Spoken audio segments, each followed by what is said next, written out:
This conference will now be recorded. Good day, everybody. Thank you so much for dialing into the Satellite Book Club today. We have a great presentation. The title of the presentation is Use of NOAA Weather Satellite Imagery During Wildfire Events. And our presenter is Bill Lyon, physical scientist and Imagery Science Team lead from NESDIS STAR.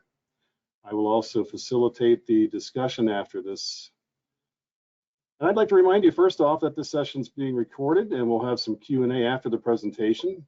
Attendees, please post your questions to the chat room in GoToMeeting. And please sign in with your full name or specify your full name when asking a question in the chat. Always remember to check your spam folders, as the email system may occasionally reroute your TowerS communication there.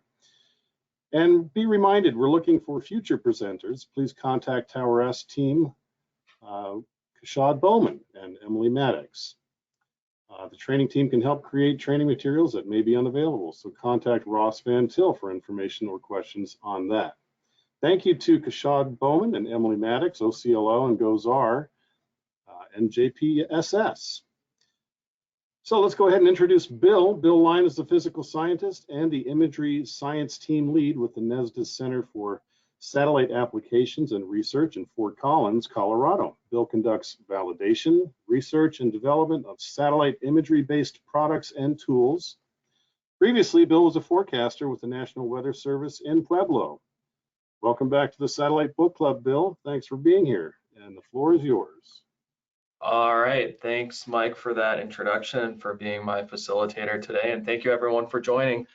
This is going to be a fun presentation, jam-packed with a lot of great fire-related imagery. So with this presentation, it's really going to be a focus on imagery. As you're all aware, there are also various fire-related derived products. Those have been shared in other presentations. In this presentation, I really want to focus on the imagery.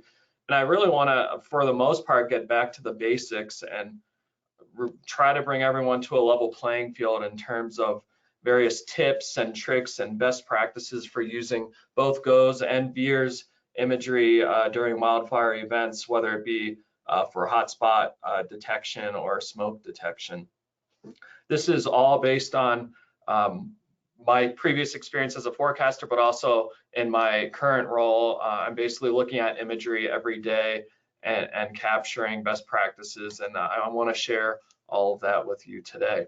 So we'll start off with hotspot detection, and just really basically to remind everyone, from ABI, of course, you're getting the temporal resolution, and your bread and butter for detecting wildfire hotspots is your band 7 3.9 micrometer channel at 2 kilometer resolution.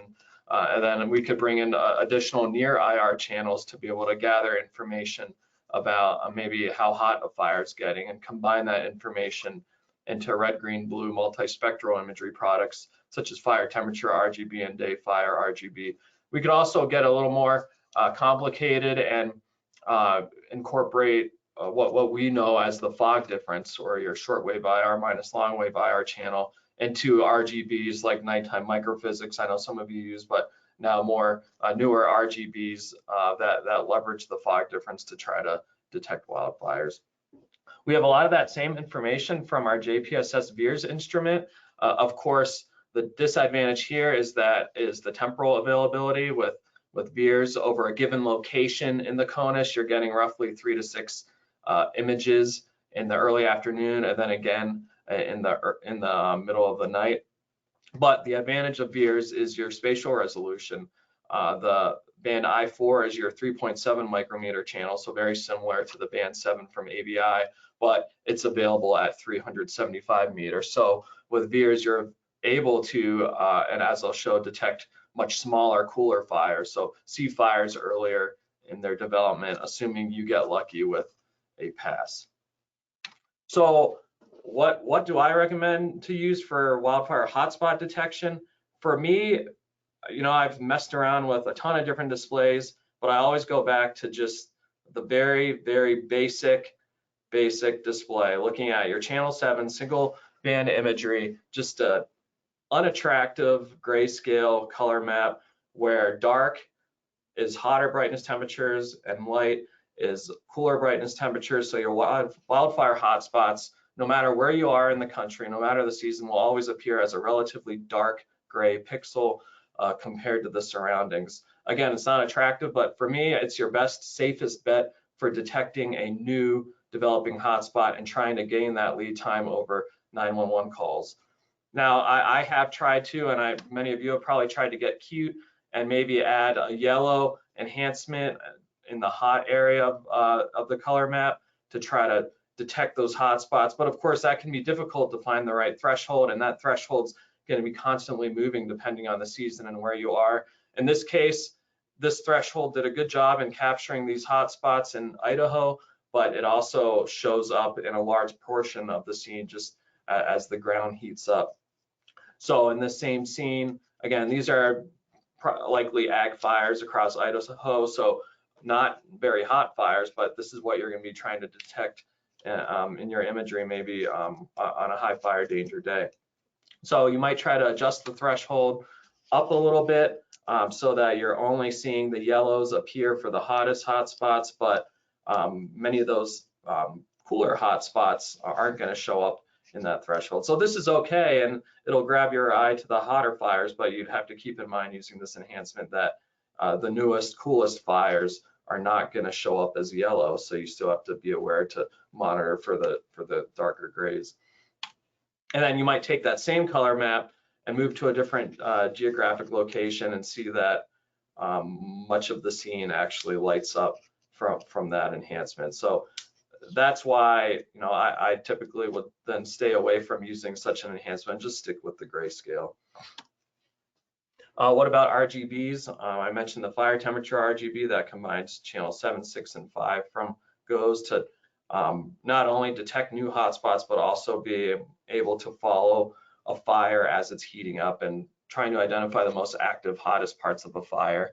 And I think that's really where this RGB comes into, allows you the most advantage. And I think it's fine for using for initial hotspot detection as well. You do have areas of a scene that might heat up and appear similar to a hotspot, but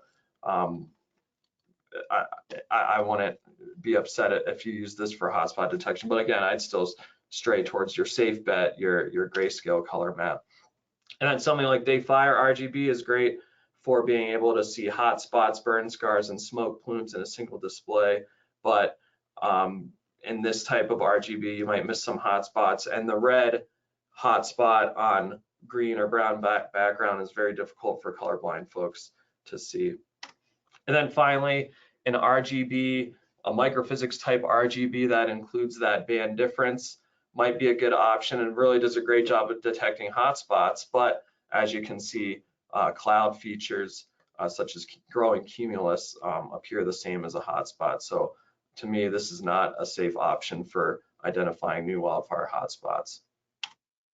So that's why I always recommend just going back to your boring old grayscale shortwave IR imagery for detecting new hotspots. Moving on to smoke identification. And with any of these topics, of course, if you want to know more, please ask a question in the chat, or you can always reach out to me via email after the presentation. But for smoke during the day, of course, I think your best bet is using true color imagery, such as from GeoColor on the left. You could see the comparison in this scene with just a single band visible imagery on the right. Using true color is going to be your best option for not only highlighting dust, smoke, especially thin smoke, but also much easier to differentiate the smoke from things like clouds, especially high cirrus clouds, when you're using true color imagery versus just the single band imagery. And additionally, as I'll show, being able to differentiate the smoke from dust is much easier in true color imagery as well. Of course, it's very important to be able to diagnose smoke. This is a great example of smoke regulating the temperatures across Pennsylvania and New York. So keeping your max T's down probably for the day, but also influencing the development of cumulus clouds. You can see on this day, the Q not developing under the dense smoke plume, but developing across southern southwest Pennsylvania, where you had more heating during the day. And of course, this would influence maybe your max T's, your sky grids, as well as certainly your visibility grids. So certainly would recommend using true color imagery during these situations. At night, as many of you know, smoke detection is much more difficult unless it has very large particles, is ash laden. You're not really going to be able to detect smoke in your IR channels from ABI. That's why something like Beer's day-night band, or specifically the near constant contrast product, which you all have available in AWIPS, is a great tool for being able to diagnose smoke, especially now that we have 3 Beers up there. You're going to get a sequence of 3 to 6 images, so you'll be able to see the smoke. And in this case, you could see smoke from Wyoming up until southwest South Dakota and eastern Montana that you could not see in the IR imagery. Here's another example where Bismarck was leveraging the near constant contrast product to detect this area of dense smoke in the eastern part of their CWA, and using that as evidence of why visibility was lower in that region and why maybe temperatures were going to be a little different during the day, and what influence your maybe max T's during the daytime. So again, this product is available on AWIPS and also online on the Cirrus Slider. This is the Beer's day-night band near constant contrast. Here's one more example from Oregon. You can see a wildfire in the near constant contrast product in the lower right part of the scene, and the smoke plume extending to the northwest. And again, this is the middle of the night, and looking at this sequence of 3 images going back and forth, you could see that dense smoke plume shifting, drifting north towards Portland. And as you see this approach, this might influence your, again, vis grids and maybe max T's during the day, because you know that dense smoke plume is going to be moving over Portland.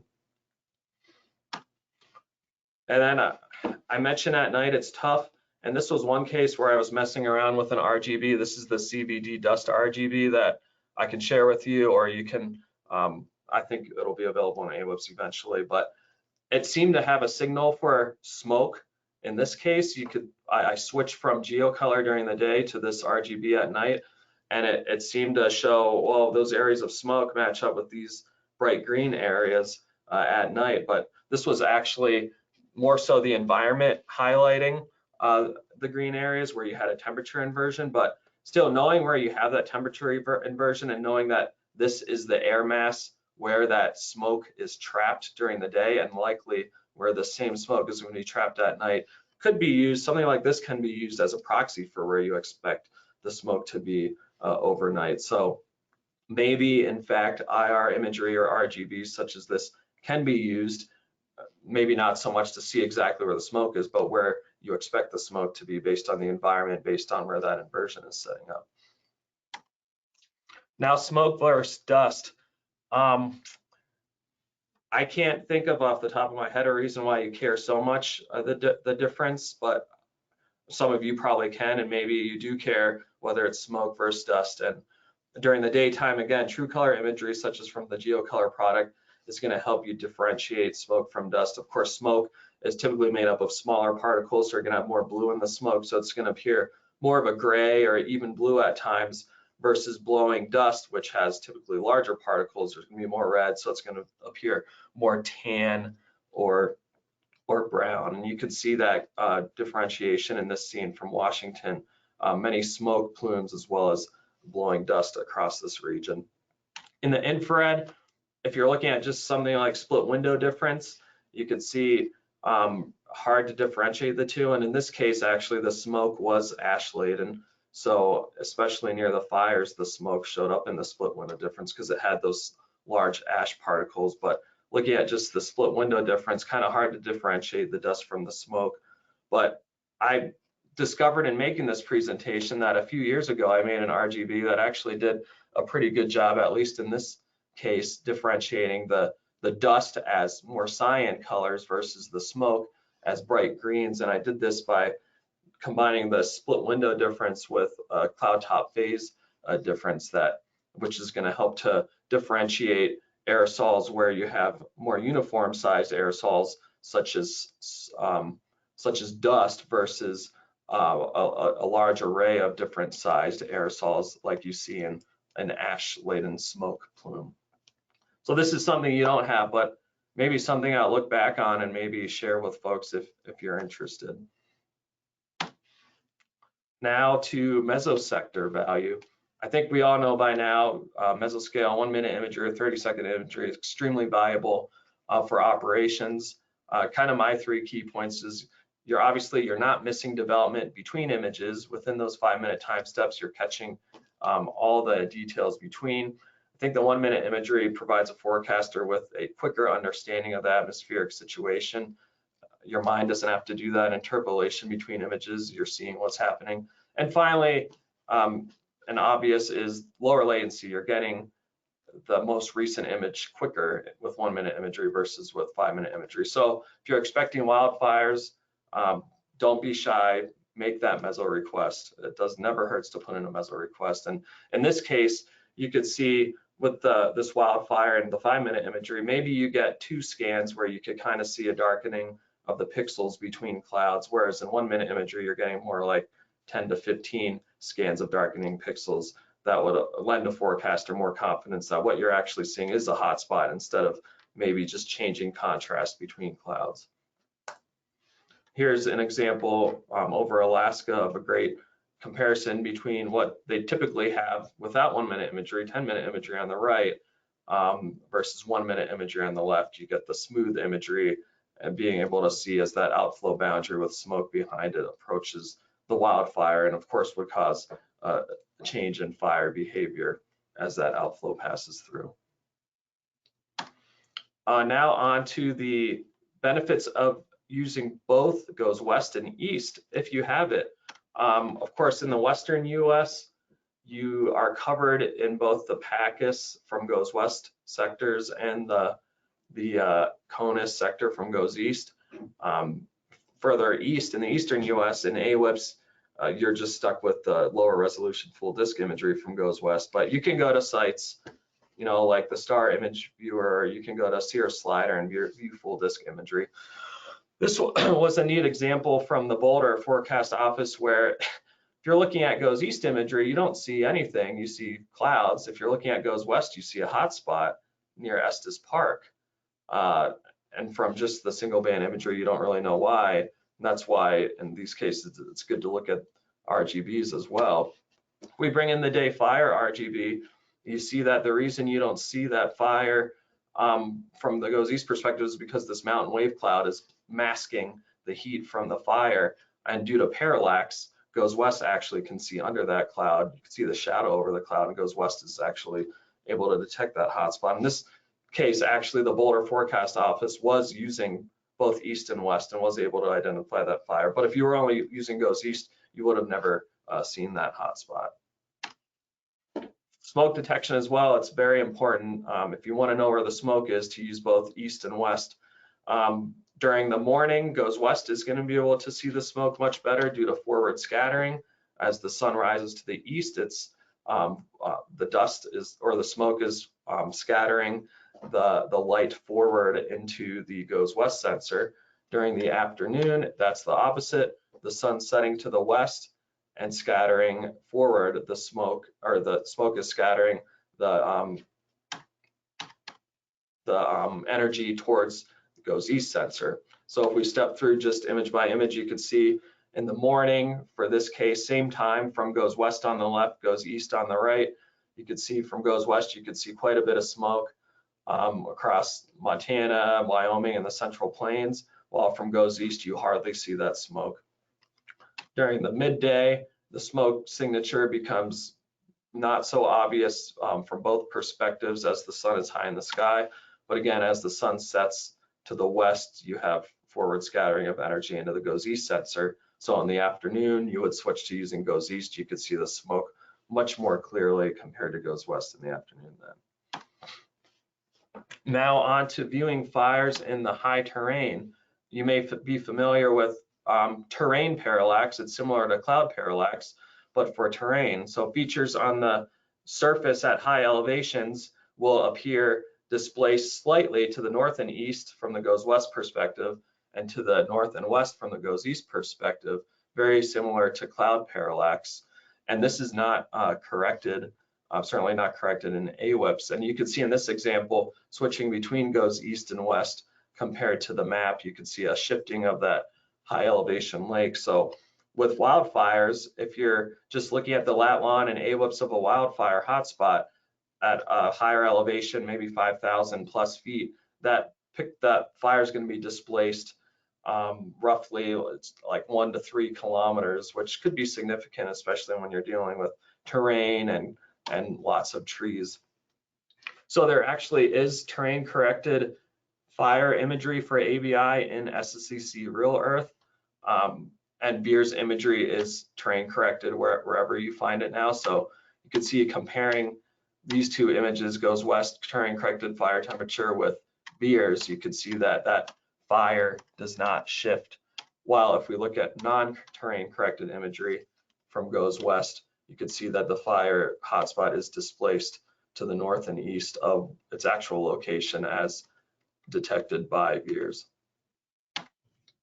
And this was a case where forecasters in Boulder actually were communicating the location of a fire and actual evolution of a fire across the continental divide, and alerting their partners to that evolution. And actually the forecasters were mindful that in the imagery it looked like that hotspot was on the continental divide, but if they actually mentally shifted it to the south and east in GOES east imagery, it was actually moving into Rocky Mountain National Park. And we actually recently published a paper, Seaman 2023, that included this case, so I definitely recommend looking at that. All right, moving on to using imagery for things like communication, social media, and general situational awareness. I think this is really attractive imagery to be able to basically imprint a signal of the wildfire hotspot onto true color imagery such as geocolor. And we could do this by creatively combining the shortwave IR and near IR channels in AWIPS.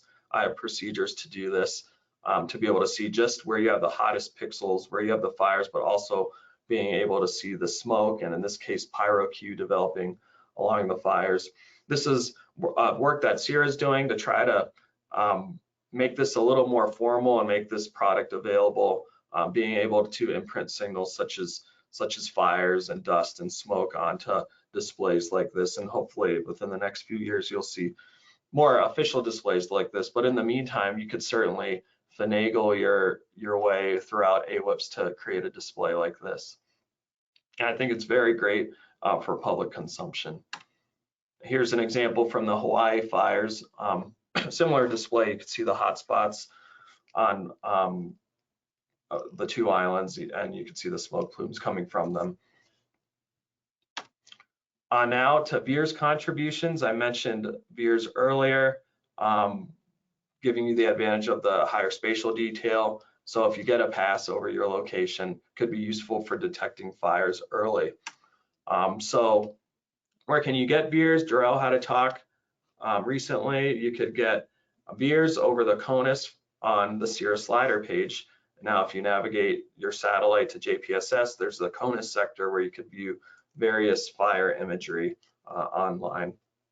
In AWIPS, as I mentioned, you have the near constant contrast product, so which would help you to being able to diagnose smoke at night. Also in AWIPS, at Sierra at least, we're generating fire imagery for use in AWIPS, and it could go to the Weather Service. You just really need to make the request and talk to your management and have them talk to your regional headquarters and say you want VIIRS imagery in AWIPS, and we could certainly get that to you. So here's an example back to our Idaho case from the beginning. On the right, you've got the GOES west 2-kilometer imagery. On the left, 375-meter imagery. You could see many little hot spots, and a better comparison would be to do this. And you could see in some cases, hot spots such as this one, you probably wouldn't even be able to see in GOES. Other hot spots where you have a pair close to each other appear as a single hot spot in GOES west in a couple locations. So, and also being able to know exactly where that fire is, you're able to do that a lot more precisely from VIIRS versus GOES. So definitely, if you can, use VIIRS and GOES in tandem, especially for looking for new fires or cooler, smaller fires.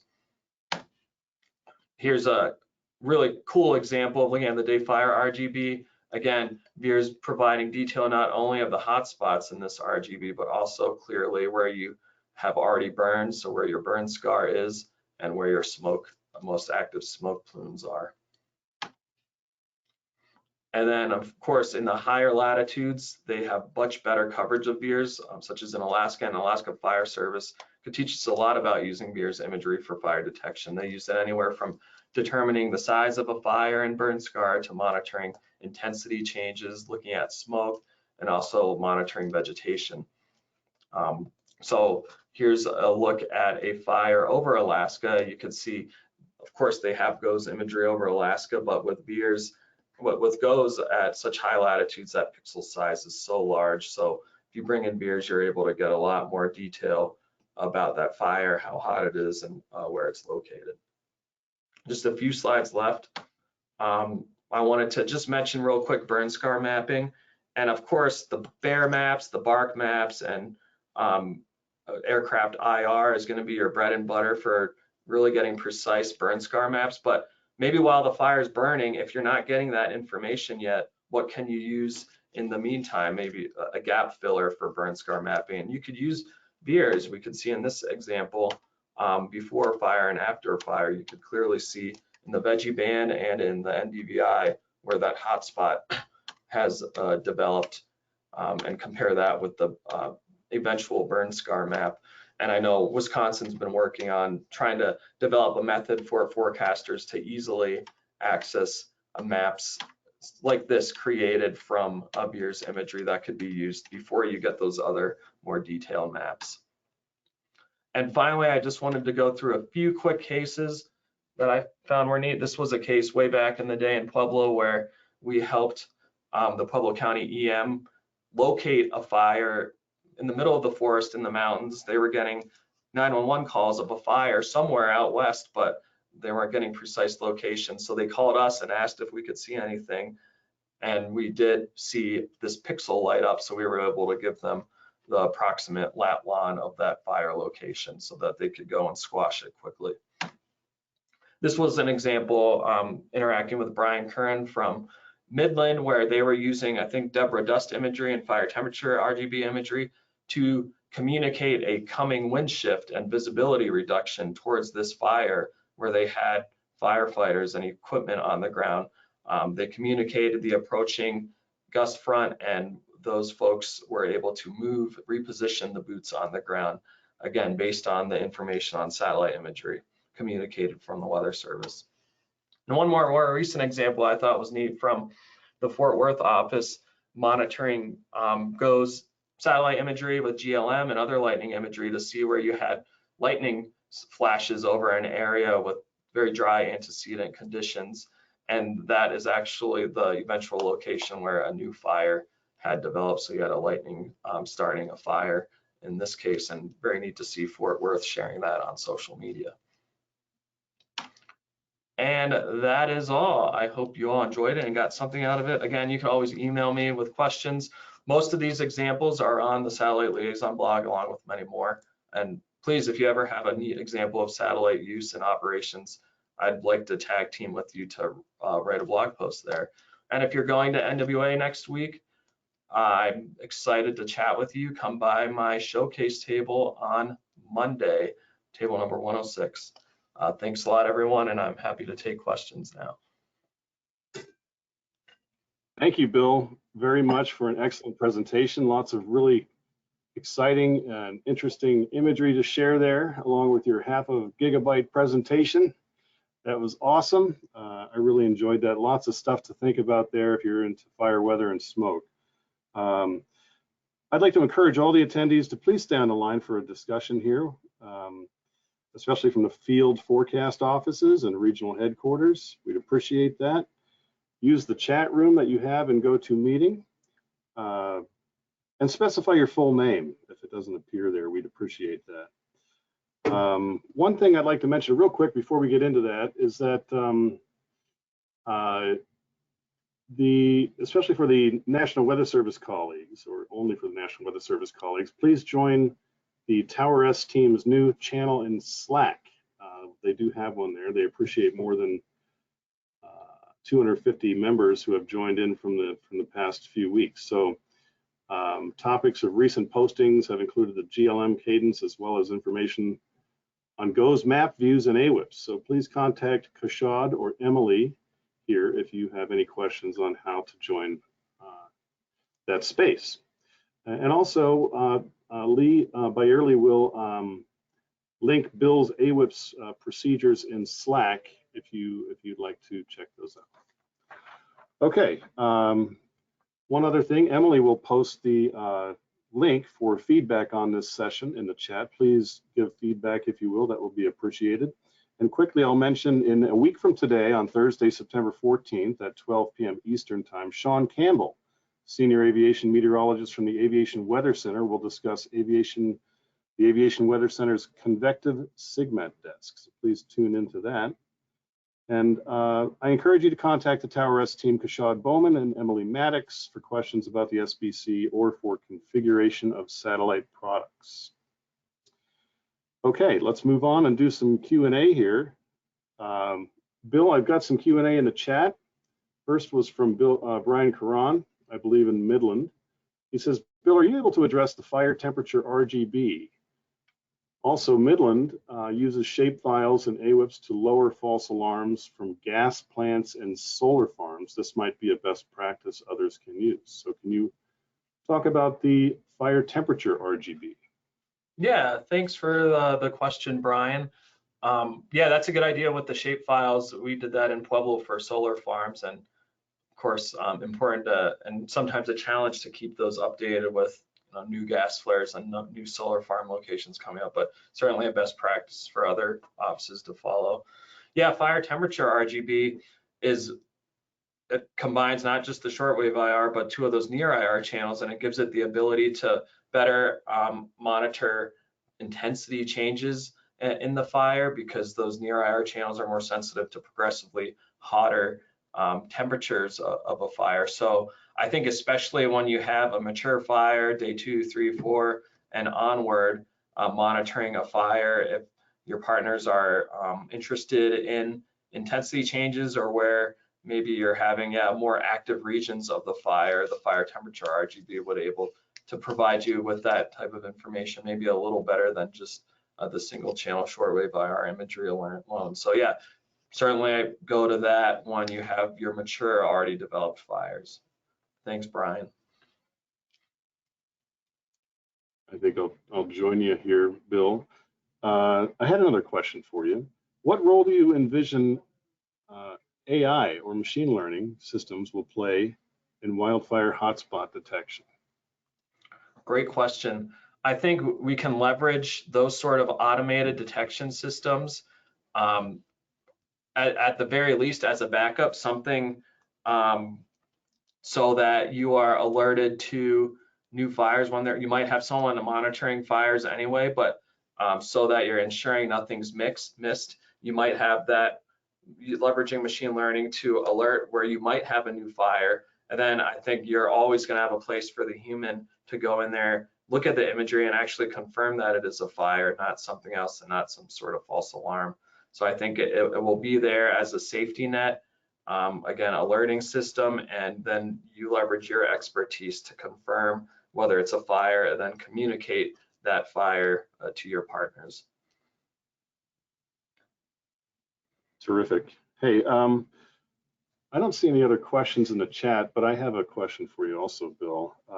One thing I find intriguing was your display where you showed the split window and the smoke at night. Smoke at night is a topic I've always been interested in because it's kind of hard to see, and so we are able to use the near constant contrast products, and those don't loop continuously in time because there's only sporadic images that come through, but those are extremely beneficial. I love to see your example up there near Portland. And we don't use the split window much operationally, to be honest with you. I don't think a lot of forecasters are looking at that, so I think that's a great That's a great way to apply that. Your color curves are certainly desirable, so let's get those in the chat or make those available, because I think they'd be widely used. So we look forward to seeing those. Can you comment more on the split window and smoke at night? Yeah, so split window is going to be great. Usually during the day, more so for dust detection, because it really depends on more larger particles. This is a daytime example. You can see smoke in the split window difference if there is ash or larger particles. So for a very hot burning fire, and especially near the fire. However, for maybe smoke coming out of Canada down over the US impacting visibilities, you're probably not going to see much of a signal in the split window difference, or you might see a much weaker signal. At night, the split window difference gets goofy as you develop inversions and clouds. The sign of the dust or smoke signal will change, so it gets a little more challenging to use split window difference at night. And again, you might not even have a signal due to just the smoke being too thin. And that's why I tried to bring in additional channels, not just split window difference, but some other things into this type of RGB. That's a newer dust RGB, but again, might be able to highlight smoke at night, but as I mentioned, more so being able to highlight that air mass where you had the inversion across, in this case, the Great Lakes and eastern US, where that smoke is essentially trapped. But that's kind of grasping at straws. At night, smoke is hard, and I think something like Veers day-night band is still going to be your best bet. And again, you have 3 Veers now, so you get a lot more passes and a little more ability to create an animation at night. Yeah, indeed. Thanks, Bill. Yeah. A question from San Francisco. As an AWIPS user, did you just overlap geocolor, shortwave IR, and the infrared to generate your satellite imagery? Yeah, I think you might be talking about this, and I wanted to note with geocolor, I know a lot of offices might not have it yet, but that should be coming. I talked to Lee the other day. I think within the next few months, most offices should be getting the capability to have geocolor in AWIPS. For this example, this is basically, yeah, a geocolor underlay with bringing in channel 7 and crunching the range to just that of the hotspot, and then overlaying channel 6 as a different color, crunching the range, and then channel 5 crunching the range to kind of give you the fire temperature RGB effect, but only for the hotspot. And again, because we're adjusting the range to only capture the hotspots, you're not going to detect the coolest part of the hotspot. So that's why I would not use something like this to detect a new fire, but I would use something like this to share for just because it looks pretty. Share with your partners and for situations. It's a great satellite loop, Bill. I love that one myself. These are the kind that some of us want to get our hands on. So yeah. Okay. We'll make sure that we can get these shared with anybody. So please contact us. We are running a little late, so we'll go ahead and say thank you very much to our presenter, Bill Line. That was an excellent presentation. Let's see here. I am now going to ask Kashad to stop the recording, and we'll turn it back to you, Kashad. Yep. Thanks, Mike. Thank you to everyone for joining today's book club session. Thank you, Bill, for a fantastic presentation. And thanks again, Mike, for facilitating today's discussion, as well as for handling those difficulties there at the very beginning. We do apologize again for that. As we mentioned earlier, next week, Thursday, September 14th at 12 noon Eastern Time, Sean Campbell, Senior Aviation Meteorologist from AWC, will discuss AWC's Convective SIGMET Desk. If you have any questions about the Satellite Book Club or configuration of satellite products, please contact Emily Maddox or myself, as well as if you have any questions about how to get into the new TowerS channel on the Slack application, please contact the TowerS team as well, Emily Maddox and myself. We can help you with So we hope to see you all next week, and bye now. Thanks, everyone.